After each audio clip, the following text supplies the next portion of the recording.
तो अब इसमें बात याद रखो कि जब मैंने आपको एक चीज सिखाई है कि जब कभी आपको एक लाउड एक्सप्रेशन देना होता है तो लाउड एक्सप्रेशन देने से पहले आपका चेहरा जो है ना, try to keep it flat. क्योंकि ऑलरेडी अगर आपका चेहरे पे आपके ऊपर आप एक एक्सप्रेशन लेकर चल रहे हो तो उसके बाद का लाउड एक्सप्रेशन आने के लिए ज्यादा चेहरे के ऊपर स्पेस नहीं रहेगी। ये बताया मैंने।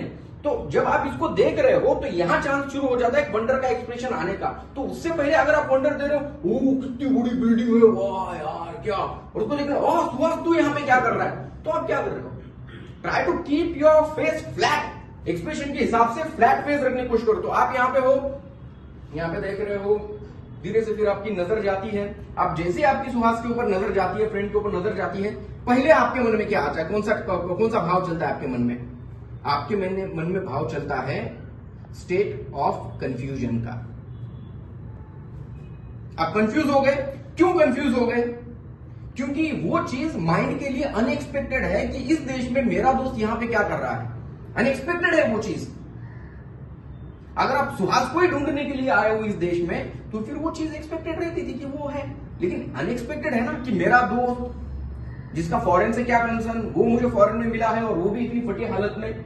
तो जब आप वो रहेगा आपके सामने तो पहले आप स्टेट ऑफ कंफ्यूजन में आ जाओगे। तो इंसान जब स्टेट ऑफ कंफ्यूजन में होता है तो नेक्स्ट स्टेप वो क्या करता है, कंफर्मेशन की तरफ वो चला जाता है। तो वो कंफर्मेशन की तरफ आप जाओगे तो इट टेक्स सम टाइम। सो जैसे ही आपने पहले सुहास को देखा, अब थोड़ा स्टेट ऑफ कंफ्यूजन में आ गए तो थोड़ा कंफ्यूज करो कि यार ये थोड़ा सा वही दिख रहा है, दाढ़ी वगैरह उसकी बड़ी हुई है। हो सकता है जब आप उसके साथ रहते हो तो क्लीन शेव हो, तो वो आया आपके सामने तो स्टेट ऑफ कंफ्यूजन में आप आ गए। कंफ्यूजन में आने के बाद just try to clear that. Suhas थोड़ा सा पास में आए उसके, ऐसा लग रहा है। अभी स्टेट ऑफ कंफ्यूजन दूर करने के लिए और एक दिक्कत क्या आ रही है, ऐसे ही जाके कैसे किसी को पूछ ले। आपको अगर आपको कोई दोस्त जैसा दिख रहा है, आप उसको जाके पूछते हो कि अरे तो मेरा दोस्त तो नहीं है, नहीं पूछते हो ना, तो वो टाइम लगेगा ना उसको, सुहास को तो एक डर लग रहा है कि कैसे ऐसे कैसे कि किसी को जाऊं। तो यहां से ही वो देख रहा है, कंफ्यूज थोड़ा सा है।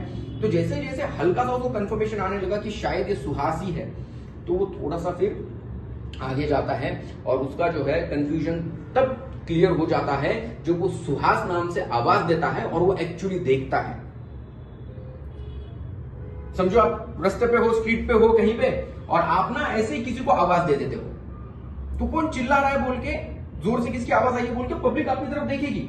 लेकिन आप अगर किसी के नाम से बुला रहे हो तो वो इंसान एक स्पेसिफिक तरीके से आपकी तरफ देखेगा।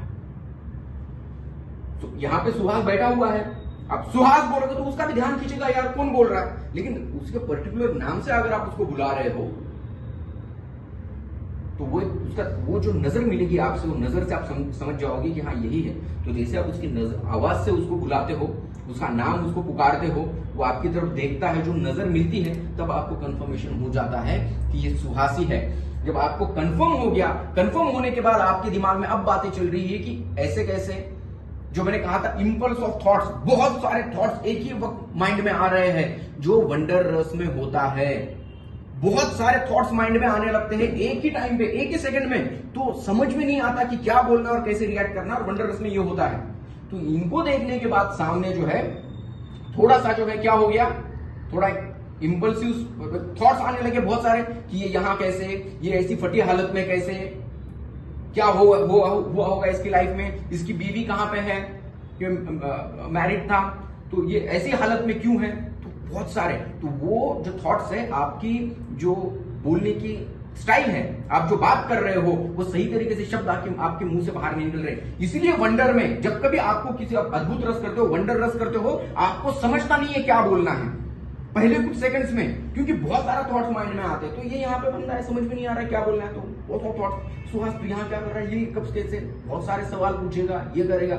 और फिर जब वो उसको इंटेंशनली नहीं पूछता है कि नेहा कहाँ पे है, नेहा कहाँ पे बता, तो उसके और उसकी वाइफ का चक्कर चल रहा है, नेहा कहाँ पे बता, वो ऐसे ही नॉर्मली उसके मुंह से बात निकले और नेहा कहाँ है, तो वो उसे बता देता है कि ये, तो और ज्यादा कंफ्यूज स्टेट में आ जाता है जब उसको समझ में आता है कि नेहा भी जो है नहीं है, मतलब।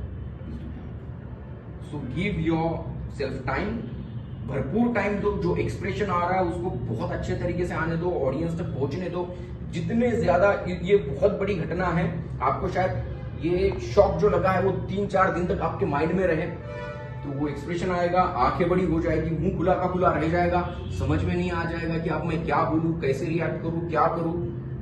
और फिर जो है, फिर वो आप उसको बोलते हो कि आजा बैठ, पानी पीते हैं, चल कहीं जाते हैं, घर पे जाते हैं, बैठते हैं, वहां पे सब बता। एंड इस तरीके से आपको उसको जाने का है। जितना ज्यादा टाइम दे सकते हो आप अपने माइंड को, बॉडी को, एक्सप्रेशन चेहरे के ऊपर आने के लिए, उतना ज्यादा टाइम दो। गड़बड़ मत करो, गड़बड़ करोगे तो नहीं होगा। पहले धीरे धीरे से सीखो कि जो अंतिम परफॉर्मेंस आएगा, लास्ट परफॉर्मेंस आएगा, तब एक नॉर्मल स्पीड से आप उसको कर सकते हो। पर सीखते वक्त आराम से, इत्मीनान से सीखना है। समझ में आया? तो गिव, और परफेक्ट होने की कोशिश मत करो। पहली प्रैक्टिस में परफेक्ट हो जाऊं, क्यों लगता है प्रैक्टिस थोड़ी सी सेट लगते हैं प्रैक्टिस के परफेक्ट होने की। समझ में आया?